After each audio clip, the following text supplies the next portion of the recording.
Hello, everyone, and welcome to this amazing humanities team special show. I don't know what it is, some sort of a demonstration on the power of creativity in our lives and in the world. I'm James Twyman, and I'm joined by the incomparable Barnet Bain. Hello, I'm Barnet Bain, and it is such a pleasure to be here with you, Jimmy, and with everyone who's listening in. Such a pleasure. And we're so grateful to everyone at Humanities Team for asking us to offer what we can on the juiciness of the creative process and how we can all allow that to take us to places that we can't even begin to imagine. And I think that's maybe the first key, is being taken to places that we can't even begin to imagine.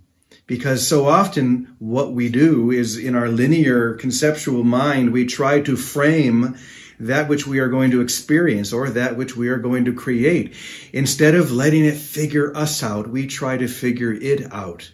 And that's why, at least for a few of these sessions in this course, Barnet and I thought it would be fun to actually demonstrate through our conversation what this creative process is like. And so here's what we're going to do. I'm going to begin this session. I have a very, very super loose theme that I'm going to introduce to Barnet. And then we're just going to follow the trail of this and demonstrate how creativity is not something that we do. It's something that we are. And it's something that we live, and it is just a way of life, and it's a way of being. And if we can stop trying to figure it out and let it figure us out, then we find ourselves creating things that we would never have thought we would or could have imagined. So, Barnet, that being said, are you ready? I'm ready. Here we go. We have our hound dog noses to the trail of creativity. And let's sniff our way up the path. Yes. All right. So here is the theme for our chat today. It's very simple. And the words that I chose are chase it down the street. Just start running and chase it down the street. It's similar to what I said a moment ago. We spend so much time planning and trying to figure out what we're going to create, what we're going to manifest, who we're going to be, that, first of all, it never works out the way we planned in the first place. So what is the point? But what I have found in my own life is that the things that I've created, the projects that I've initiated that have had the most power, the most benefit to other people and to me, is when I have an idea and I move from the idea right into the manifestation. So inspiration to manifestation, cutting out the middleman. Not completely, perhaps, because, there are certain things we need to plan, but to keep that to a minimum so I can move as quickly as possible into the creative manifestation. What I have found is that if I don't plan too much, if I don't spend too much time in my linear perceptual mind, then I can just begin following it where it takes me. I can chase it down the street. And I always end up in neighborhoods I would never have imagined, seeing things that I couldn't have considered before. And it's a lot of fun. It's a lot of fun to do it this way. So I'm going to turn it over to Barnet. What does that bring up for you when you hear those words, chase it down? There's an old saying, I don't know where I heard it first, and it goes, catch a fish, eat a fish. So what that means to me is that you work with what you have, what presents itself. And we do have a tendency in life to want to control our creativity. We have an idea about how life should be. And then we seek to outthink the process of life. So let me just back up just for a second. Lest we make a commitment to a conversation about small c creativity, which has to do with pursuing a particular life project, whether it is a family or a marriage or a business or a movie or a song or a picture or a painting. These are creative expressions. Right. And there is capital C creativity, which is the understanding that every act is a creative act, that creativity is love's work.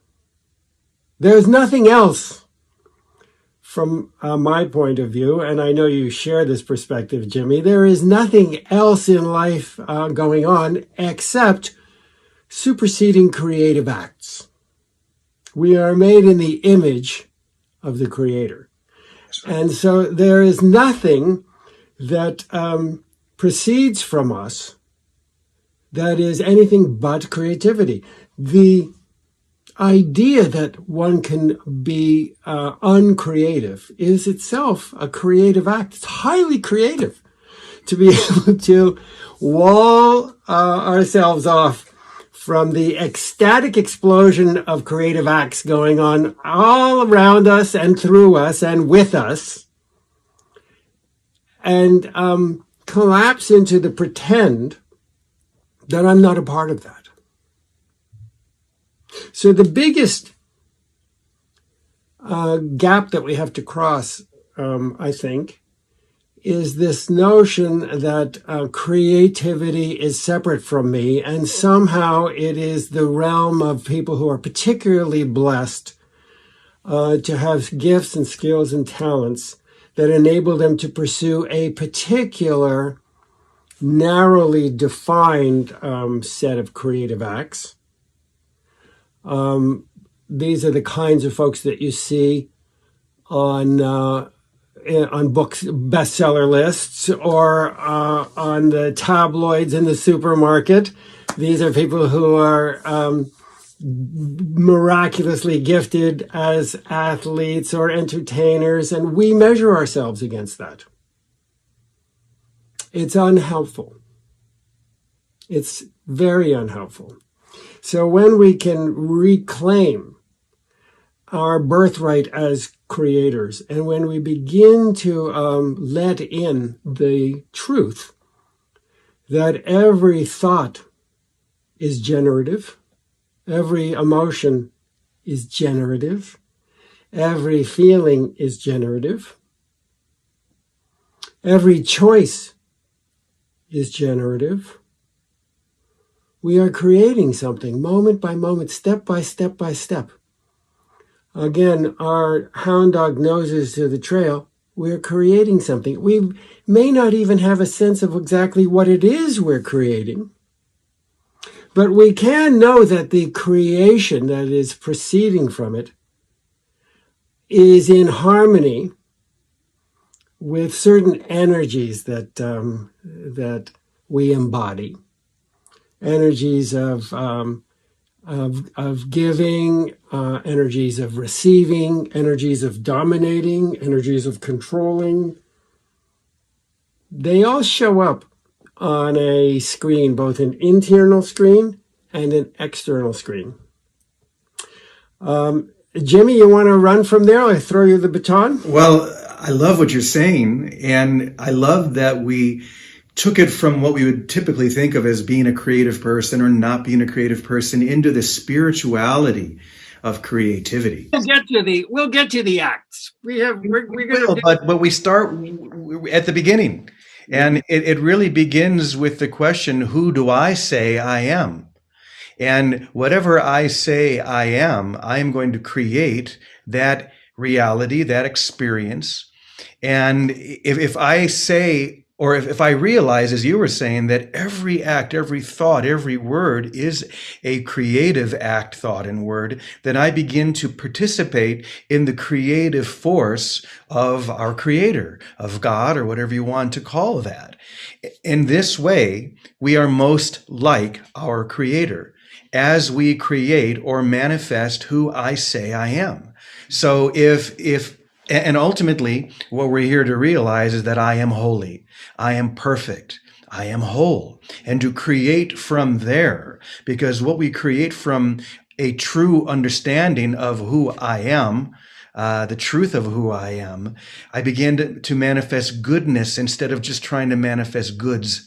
This is where the whole law of attraction thing so often just falls apart. It's like I'm trying to just create stuff out here rather than answer that question, who do I say I am, and to manifest from that place. And when we do that, the creativity with a small c, as you said, happens on its own. We begin to find ourselves doing things, creating things that we wouldn't have thought we were capable of before. And suddenly I realize I love to paint, or I love to sing songs. So this whole idea of chasing it down the street, for me, in being a songwriter, being a writer, I have so many different ways that I love to create. For music, I would say that the best songs are the ones that are written in 2 minutes. They're just as if they're already there. And the best books, I don't think I've ever planned a book. I just start writing. And I love that.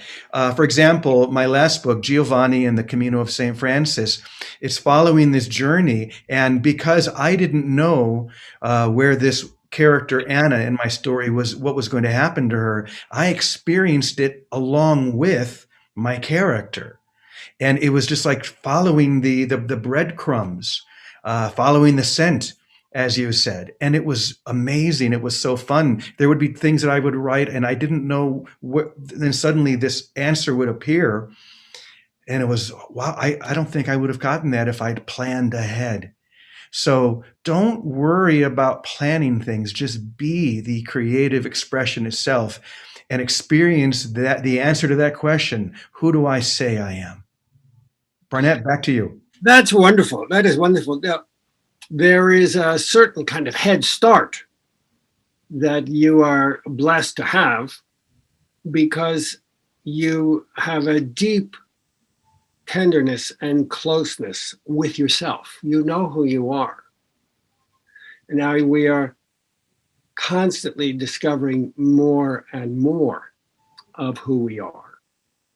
But that is a fundamental commitment that lifts us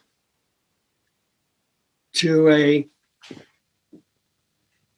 capacity, not simply to recreate.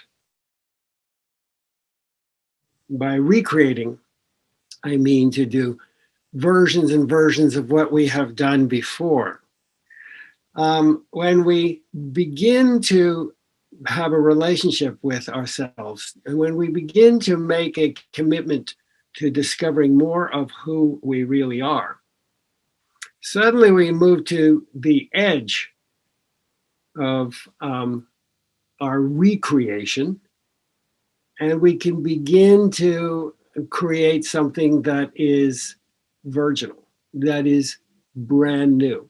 And at that place, we are co-creative. We are joined by forces both within and beyond, aspects of self and beyond self, that join us on that path, nose to the trail, and support us in the discovery of delights. But always these delights, secret for me of creativity, always they key back to revelations about who I am in relationship to others, and they peel back the blinders on my ability to see others for who they are and how I can connect with them. Mm-hmm. So just to recap that really briefly, what does it mean to creatively explore who I am? It means I want to begin to take stock of what in my psychological matrix, what in my belief structure, what in my assumptions about life, what in my knee-jerk judgments about myself and about others, what of those are original with me, and what is a hand-me-down from life.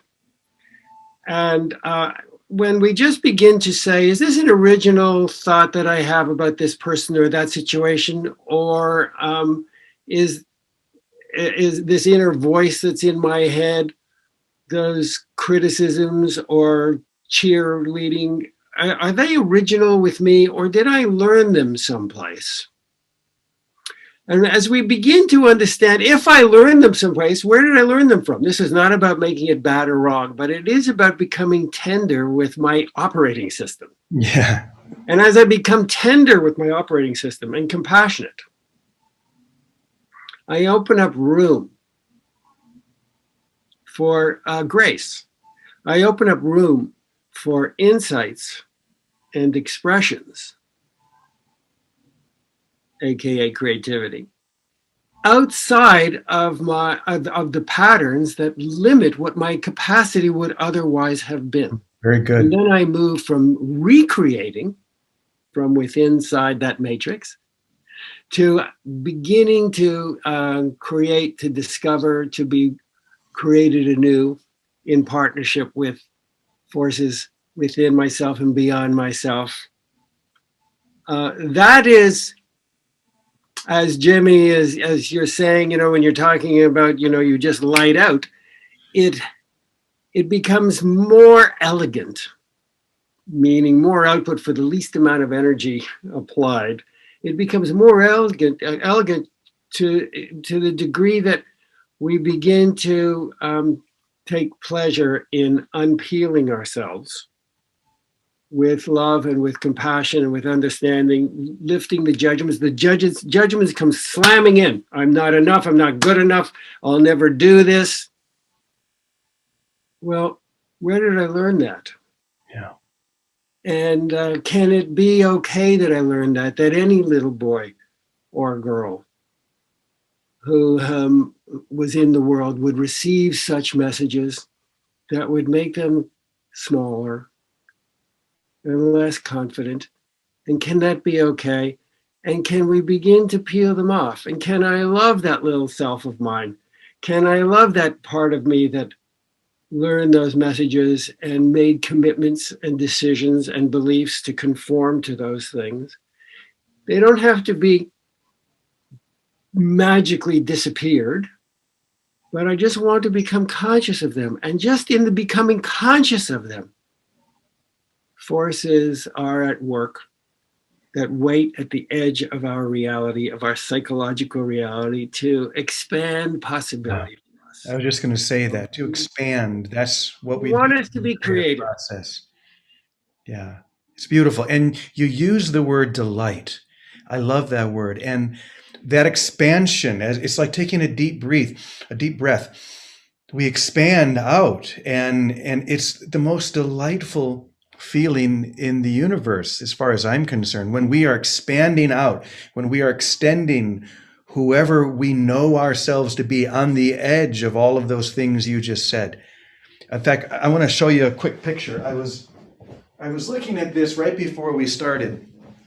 This is a picture, one of the very first pictures of me with my family. This is me right here. I'm trying to get it so that light's not reflected. Cute. My brother and my parents. Boy. And I love, to me, this is the delight of creativity. It's just, let's go. Let's do this. Why are we holding back? We always hold ourselves back with all of these ideas and concepts. I'm not creative, whatever it may be. Just go to the edge of that, see where that came from, and start chasing it down the street. You don't have to do anything more. See what those inner voices are. Yeah. To create means first we have to own what is. So we venture out to the edge of our comfort zone, and suddenly a thought stream rushes in, and it has messages. They're not generally confident messages or supportive messages. Anytime we come to the edge of something at the level of our expansion or something new, we will hear from these old voices that seek to keep us in the status quo. Yes, instead of And expanding. we want to pay attention to those because we want to understand where, we don't want to push them down. We don't want to deny them. We want to understand where did this come from? Yeah. Where did I receive those messages? It's not about blaming anybody. It's about understanding. Yeah. Well, we're going to have a lot of time to just keep understanding where we are with this whole experience of creativity. I call it an experience because it is very experiential. And that's why Barnet and I are both so thrilled to be just experiencing this with you, because we're joining you on this journey. We don't claim to be the experts of creativity. We just claim to be curious and to put our nose down to that scent and see where it takes all of us together. So we're so grateful that you're going to be able to join us on this incredible creative journey. Once again, we're so grateful to Humanity's team for sponsoring this, and we hope that you'll join us for our next expansion, and we'll see where this takes us. So, Brother Barnet, thank you for joining me and all of us, and we'll be back again very soon. See you soon. Bye-bye now.